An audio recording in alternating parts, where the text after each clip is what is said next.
Hello friends, मैं नीलम आप सब लोगों को अपने चैनल पर स्वागत करती हूँ।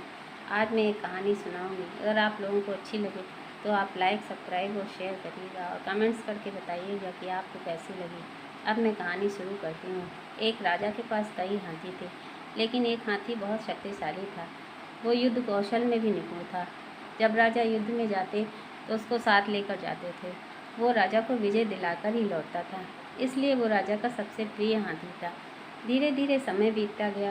हाथी बूढ़ा हो गया। अब उसकी शक्ति कम हो गई थी। अब वो राजा के साथ युद्ध में नहीं जाता था।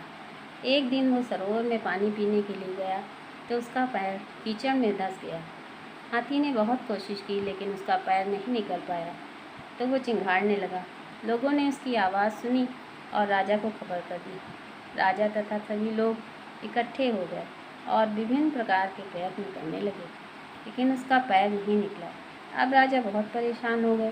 तभी उन्होंने देखा कि गौतम बुद्ध उसी मार्ग से गुजर रहे हैं। राजा तथा और सभी लोगों ने कहा कि वे उनका मार्गदर्शन करें। तब गौतम बुद्ध ने कहा कि सरोवर के चारों तरफ नगाड़े बजाए जाएं। इस पर कुछ लोग को लगा कि ये बड़ी अजीब सी बात है। नगाड़े बजाने लगे। अब हाथी के हाव भाव में परिवर्तन आने लगा। पहले वो धीरे धीरे खड़ा हुआ, फिर कीचड़ से बाहर निकल आया। गौतम बुद्ध ने कहा कि हाथी की शारीरिक क्षमता में कमी नहीं थी, बस उसे उत्साह दिलाने की ज़रूरत थी। जीवन में उत्साह बनाए रखने के लिए आवश्यक है कि मनुष्य सकारात्मक सोचे और निराशा को हावी न होने दे।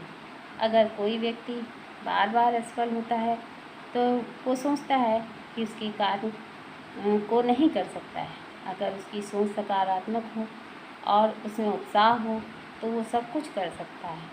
Thank you.